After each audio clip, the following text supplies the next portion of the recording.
ಎಲ್ಲರೂ paper pen ಎಲ್ಲ ತೊಗೊಂಡ್ರಾ? Ready ಮಾಡ್ಕೊಂಡಿದ್ದೀರಾ? ಏನು ಹೇಳ್ತೀನಿ ಅಂತ ಹೇಳಿದೆ ಹೇಳಿ. ಪೇಪರು ಪೆನ್ ತೊಗೊಂಡಿರೋದಕ್ಕೆ ಜೀವನದಲ್ಲಿ ತ್ರಿಗುಣಗಳು, 3 ಗುಣಗಳನ್ನು ಕಲ್ತ್ಕೊಳ್ತಕ್ಕಂಥ ವಿಚಾರ. ಮೊದಲನೇದು, ಯಾವತ್ತೂ ನಾವೆಲ್ಲ ತಾಯಿಂದ್ರಿಗೆ ಹುಟ್ಟೋದು, ತಂದೆಂದ್ರೆ ಹುಡ್ತೀವಾ?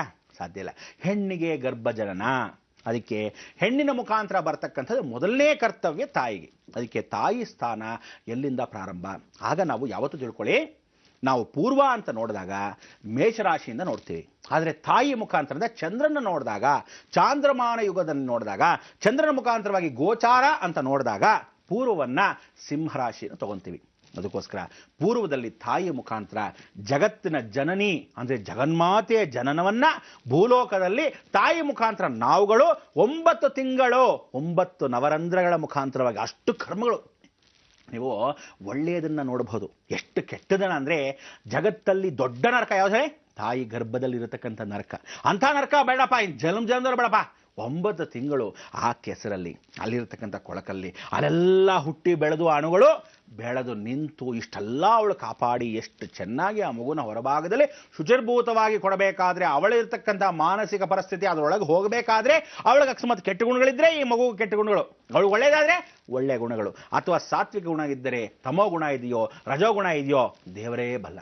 ಅಂಥ ಒಂದು ಗುಣಗಳು, ಅವಳ ಗುಣಗಳು ಆ ತ್ರಿಗುಣಾಕಾರದಲ್ಲಿ ಬಿಲ್ವಪತ್ರೆಯನ್ನು ಪರಮೇಶ್ವರನಿಗೆ ಅರ್ಪಿಸಿದ ಹಾಗೆ ಅವಳು ಎಷ್ಟು ಚೆನ್ನಾಗಿ ಪೂಜೆ ಪುನಸ್ಕಾರವನ್ನು ಮಾಡಿದ್ರೆ ಆ ಗರ್ಭಶೇಷ ಉಳಿದರೆ. ಯಾಕೆ ಉಳಿಯಲ್ಲ ಗೊತ್ತಾ? ಅಬಾರ್ಷನ್ಸ್. ಯಾಕೆ ಅಂದರೆ ಕರ್ಮ. ತಾಯಿಯಲ್ಲಿ ಗರ್ಭ ಒಳಭಾಗದಲ್ಲಿ ಕೂತ್ಕೊಂಡ್ರೆ 8 ವರ್ಷದ ಒಳಭಾಗದಲ್ಲಿ ಅಕಸ್ಮಾತ್ ಮಗು ಸತ್ತೋದ್ರೆ, ಮಗುಗೆ 1 ತಿಂಗಳು 2 ತಿಂಗಳು 3 ತಿಂಗಳು 1 ವರ್ಷ 2 ವರ್ಷ 3 ವರ್ಷ 4 ವರ್ಷ ಅಂತ ಹೇಳಿ ಹೀಗೆ 8 ವರ್ಷದವರೆಗೂ 8 ವರ್ಷದ ಒಳಗೆ ಸತ್ತೋದರೆ ತಾಯಿ ಮಾಡಿದ ಪಾಪ ಕರ್ಮಗಳೇ ಮಕ್ಕಳಿಗೆ ಬಾಧಿಸೋದು. 8 ವರ್ಷದ ಮೇಲ್ಭಾಗದಲ್ಲಿ ನೀವು ಅಕಸ್ಮಾತ್ ನೋಡಿದರೆ 12 ವರ್ಷದ ಹೊರಭಾಗದಲ್ಲಿದ್ದರೆ ತಂದೆಯ ಮನೆ ಕರ್ಮಗಳು, ತಂದೆಯ ಮನೆ ತಾತನ ಮನೆಯಿಂದ ಬಂದಿರೋದು. ಅಂದರೆ 12 ವರ್ಷದವರೆಗೂ ಅಂದರೆ 8 ವರ್ಷದಿಂದ 9, 10, 11, 12 ಅಂದರೆ 4 ವರ್ಷಗಳ ಕಾಲ ಅವಧಿ ಏನಿದೆ, ಆ 4 ವರ್ಷದ ಅವಧಿಯಲ್ಲಿ ವಿಶೇಷವಾಗಿ ಪಂಚಭೂತೇಂದ್ರ ಸ್ಥಿರ 5 ಪಂಚಭೂತಗಳು, ಅಗ್ನಿ ವಾಯು ಜಲ ಭೂಮಿ ಆಕಾಶ. ಯಾವುದು?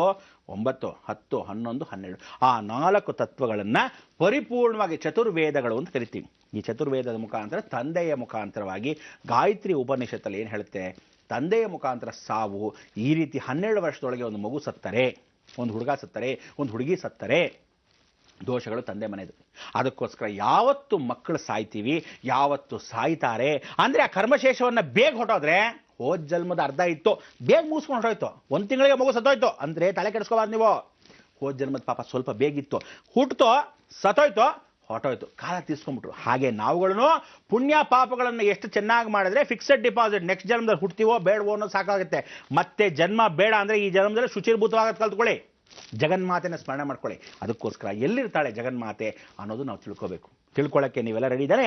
ಅದಕ್ಕೋಸ್ಕರ ಚಂದ್ರ ಅಂತಕ್ಕಂಥದ್ದು ಕರ್ಕಾಟಕ ರಾಶಿಯಿಂದ ಬರ್ಕೊಳ್ಳಿ. ಚಂದ್ರನ ಅನುಗ್ರಹ ಕರ್ಕಾಟಕ ರಾಶಿ, ತಾಯಿಯ ಮನೆ ಅಂತ ಕರಿತೀವಿ. ಪ್ರತಿಯೊಬ್ಬರು ಭೂಮಿಯಲ್ಲಿ ತಾಯಿಯ ಮುಖಾಂತರನೇ ಜನನ. ಅದರಿಂದ ಚಂದ್ರನ ಮನೆಯಲ್ಲಿ ಗುರು ಕೂತ್ಕೊಂತಾನೆ.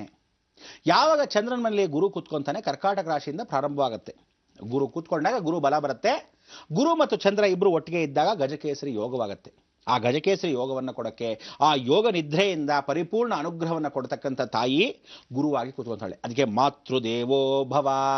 ಆ ಮಾತೃದೇವೋಭವ ಅನ್ನೋದು ಸಾಕ್ಷಾತ್ ಜಗನ್ಮಾತೆ ಗುರುವಾಗ್ತಾಳೆ ಅಂತ. ಅದಕ್ಕೆ ತಾಯಿನೇ ಮಕ್ಕಳನ್ನ ಒಳ್ಳೇದು ಮಾಡೋದು, ತಾಯಿಂದಾನೇ ಮಕ್ಕಳನ್ನ ಕೆಡಿಸೋದು, ತಾಯಿಂದ್ರೆ ಮಕ್ಕಳನ್ನ ಅಭಿವೃದ್ಧಿ ಪಡಿಸ್ತಕ್ಕಂಥ ಮಾರ್ಗವನ್ನ ಸರಿ ತಪ್ಪು ಅನ್ನೋದು ಮಾಡಿಸೋದು ತಾಯಿಂದ್ರೆ. ಇವತ್ತಿನ ದಿವಸ ತಾಯಿಂದ್ರು ಏನು ಮಾಡ್ಬಿಡ್ತಾರೆ? ಭಾಳ ಚೆನ್ನಾಗಿ ಮುದ್ದಾಡ್ಬಿಡ್ತಾರೆ. ಇವತ್ತು ಮುದ್ದಾಡ್ಬಿಡ್ತೀರಾ, ನಾಳೆ ಬೆಳಗ್ಗೆ ಏನು ಮಾಡ್ತೀರಾ? ಗುದ್ದಾಡಬೇಕು. ವಯಸ್ಸಾದ ಮೇಲೆ ಮಕ್ಕಳೆದ್ದು ಬಿಸಾಕ್ತಾರೆ ಆಚೆ, ಆವಾಗ ಬಾಯ್ ಬಡ್ಕೊಂತೀರೇನು? ಅಥವಾ ಮಗ ಎಲ್ಲಾದರೂ ಹೊರಗಡೆ ಪೋಲಿ ಥರ ಅಪಾಪೋಲಿ ಥರ ಉಳಿತಾ ಇರ್ತಾನೆ, ಅವ್ನು ರೋಡ್ ಲೋಫರ್ ಅನ್ಸ್ಕೊಂತಾನೆ, ಅಥವಾ ಯಾವ್ದಾದ್ರು ಜೈಲಿಗೆ ಬಿಸಾಕಿರ್ತಾರೆ, ಎಲ್ಲೋ ಹೋಗ್ಬಿಟ್ಟು ಪುಂಡ್ರಿ ಪೋಕ್ದಲ್ಲಿ ಕೂತಿರ್ತಾನೆ, ಸಿಗರೆಟ್ ಬಿಡಿಂಗ್ ಇಟ್ಕೊಂಡು ಸೇತ್ತಾ ಕೂತಿರ್ತಾನೆ. ಯಾರು ಅದಕ್ಕೆ ಹೊಣೆ ಅಂತ ಅವನು ಬೈಯಲ್ಲ. ಯಾವ ಇವ್ರ ಅಪ್ಪ ಅಮ್ಮ ದರಿದ್ರದವ್ರು ತಂದು ಇಂಥ ಮಗ ಅವ್ರಿಗೆಲ್ಲ ಹುಟ್ಟಿದಾನ ಅಂತ ತಂದೆ ತಾಯಿಂದ್ರ ಬೈತಾರೆ ಹೊರತು ಆ ಮಕ್ಕಳನ್ನ ಬೈಯಲ್ಲ. ಅದಕ್ಕೆ ಹೇಳೋದು, ತಾಯಿಂದ್ರಿಗೆ ಕೆಟ್ಟ ಹೆಸರು. ಎಷ್ಟೇ ಒಳ್ಳೆ ಸಾಧ್ವಿಮಣಿ ಇರಲಿ, ಒಳ್ಳೆಯವರಾಗಲಿ ಕೆಟ್ಟವರಾಗಲಿ, ತಾಯಿ ಮುಖಾಂತರ ಬರ್ತಕ್ಕಂಥ ಜನನ, ಮೊದಲನೇದಾಗಿ ತಾಯಿ ಜನನವನ್ನ ಜಗನ್ಮಾತೆ ಸ್ವತಃ ಗುರುವಾಗಿ ಬರ್ತಾಳೆ. ಕರ್ಕಾಟಕ ರಾಶಿಯಲ್ಲಿ ಕೂತ್ಕೊಂತಾಳೆ. ಅದಕ್ಕೆ ಗುರು ಉಚ್ಚ ಸ್ಥಾನ. ನೀವೆಲ್ಲ ಏನು ಬರ್ಕೋಬೇಕು? ಕರ್ಕಾಟಕ ರಾಶಿ ಪಕ್ಕದಲ್ಲಿ ಒಂದು ಚಿಕ್ಕ ಡ್ಯಾಶ್ ಹಾಕೋಬೇಕು, ಗುರು ಅಂತ ಬರ್ಕೋಬೇಕು. ಗುರು ಗಜಕೇಸರಿ ಯೋಗ ಅಂತ ಹಾಕೋಬೇಕು. ಅದಕ್ಕೆ ನೀವು ಅಲ್ಲಿ ಸ್ಮರಣೆ ಮಾಡಬೇಕಾದ ಯಾರನ್ನ? ಪಾರ್ವತಿ ಪರಮೇಶ್ವರ. ಅದಕ್ಕೆ ಕರ್ಕಾಟಕ ರಾಶಿಯವರು ಯಾರೇ ಇರಲಿ ಪಾರ್ವತಿ ಪರಮೇಶ್ವರನ ಸ್ಮರಣೆ ಮಾಡ್ಕೋಬೇಕು. ಒಂದು ಫೋಟೋ ಪಾರ್ವತಿ ಪರಮೇಶ್ವರ. ಏನೇ ಆಗಲಿ ಕರ್ಕಾಟಕ ರಾಶಿಯಲ್ಲಿ ಯಾರು ಮನೆ ದೇವರು ಅಂದರೆ, ನೀವು ಅಬ್ಬಬ್ಬಾ ನಾನು ಅಯ್ಯಂಗಾರಿ, ಇಲ್ಲ ನಾನು ವೈಷ್ಣವ, ಇಲ್ಲ ನಾನು ಶೈವ ಧರ್ಮ, ಈಶ್ವರನ ಪೂಜೆ ಮಾಡೋನು, ಇದೆಲ್ಲ ಸುಳ್ಳು. ಆ ಜೀವನ ಯಾವುದೇ ಆಗಲಿ, ಯಾವ ಜಾತಿಯಲ್ಲಾದರೂ ಹುಟ್ಟಲಿ, ಯಾವ ಧರ್ಮದಲ್ಲಾದ್ರೂ ಹುಟ್ಟಲಿ, ಅವನು ಪೂಜೆ ಮಾಡಬೇಕಾದ ಈ ರಾಶಿ ನಕ್ಷತ್ರದವನು ಈಶ್ವರ ಪಾರ್ವತಿಯನ್ನು ಮಾತ್ರ. ಯಾಕೆಂದ್ರೆ ಬೇರೆ ದೇವ್ರನ್ನ ಪೂಜೆ ಮಾಡಬಾರ್ದು ಅಂತಲ್ಲ, ಬಲ ಕೊಡೋದು, ಗುರು ಬಲ ಬರೋದು, ನಿಮಗೆಲ್ಲ ದೈವಶಕ್ತಿ ಸಿಗೋದು, ಮನಸ್ಸು ಚೇಂಜ್ ಆಗದೆ ಇರೋಕ್ಕೆ ಇಟ್ಕೊಳ್ತಕ್ಕಂಥ ಕಾರಣ ಸ್ಥಿತಿ ಇದೇ ಜೀವನದಲ್ಲಿ. ಎಲ್ಲೇ? ಪಾರ್ವತಿ ಪರಮೇಶ್ವರ ಗುಣದಲ್ಲಿ. ಅದಕ್ಕೆ ನೀವೇನು ಮಾಡಬೇಕು? ಎಲ್ಲ ಕರ್ಕಾಟಕ ರಾಶಿಯವರು ಪಾರ್ವತಿ ಪರಮೇಶ್ವರನ ಪೂಜೆ ಮಾಡಿದ್ರೆ, ಚಂದ್ರ ನೋಡಿ, ಅದಕ್ಕೆ ಈಶ್ವರ ಅರ್ಧ ಚಂದ್ರ ಆಕಾರ, ತಲೆ ಮೇಲೆ ಈಶ್ವರನ ಅರ್ಧ ಚಂದ್ರ ಇಟ್ಕೊಂಡಿರ್ತಾನೆ. ತಾಯಿಯ ಮುಖಾಂತರ ಪಾರ್ವತಿ ದೇವಿನೇ ಇರ್ತಾಳೆ, ಜಗನ್ಮಾತನೇ ತಾಯಿಯಾಗಿ ಇಟ್ಕೊಂಡ್ಬಿಡ್ತೀವಿ. ಅದಕ್ಕೆ ಪ್ರತಿದಿನ ನೀವೇನು ಮಾಡಬೇಕು? ಪ್ರತಿನಿತ್ಯ ನಿಮಗೆ ಮನಸ್ಸು ಚಂಚಲ, ಆ ಮನಸ್ಸು ಚಂಚಲ ಆಗಿರೋದನ್ನ ನೀವೇನು ಮಾಡಬೇಕು? ತಂದೆ ತಾಯಿಂದ್ರಿಗೆ ನಮಸ್ಕಾರ ಹಾಕಬೇಕು. ಪ್ರತಿದಿನ ನಮಸ್ಕಾರ ಹಾಕಬೇಕು. ಇವತ್ತು ಹೋಗ್ಬಿಟ್ಟು ನಮಸ್ಕಾರ ಮಾಡ್ಬಿಟ್ಟು ಹಿಂಗೆ ಅನ್ನೋದಲ್ಲ. ನಮಸ್ಕಾರ ಹಾಗಲ್ಲ ಹಾಕೋದು. ಈ ಹಣೆಯಲ್ಲಿ 2 ಹುಬ್ಬಿನ ಮಧ್ಯೆ ಇಲ್ಲ ಬೃಹನಾದಿ, ಆ ಬೃಹನಾಡಿ ಬಂದು ಹೆಬ್ಬೆಟ್ಟು, ಕಾಲಿನ ಹೆಬ್ಬೆಟ್ಟು, ತಂದೆ ತಾಯಿ ಕಾಲಿನ ಹೆಬ್ಬೆಟ್ಟು ಇದೆಯಲ್ಲ, ಅಲ್ಲಿ ಹೋಗಿ ಅದ್ರ ಮೇಲೆ ಬಿಡಬೇಕು.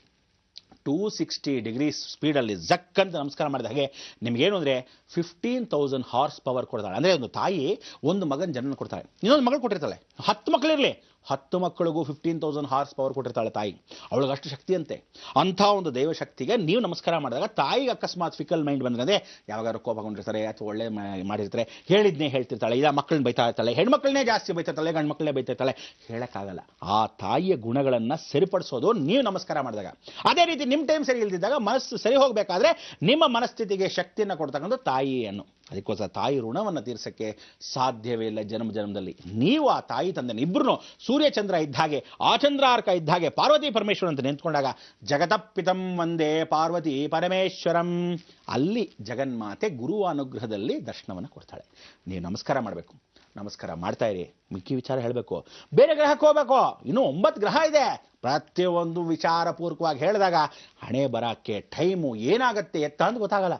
ನೀವು ಸರಿ ತಿದ್ಬಿಡಿಸ್ಕೊಳ್ತಾ ಬನ್ನಿ, ಎಲ್ಲ ಮಾರ್ಗ ತಾನೇ ಸಲೀಸಾಗತ್ತೆ.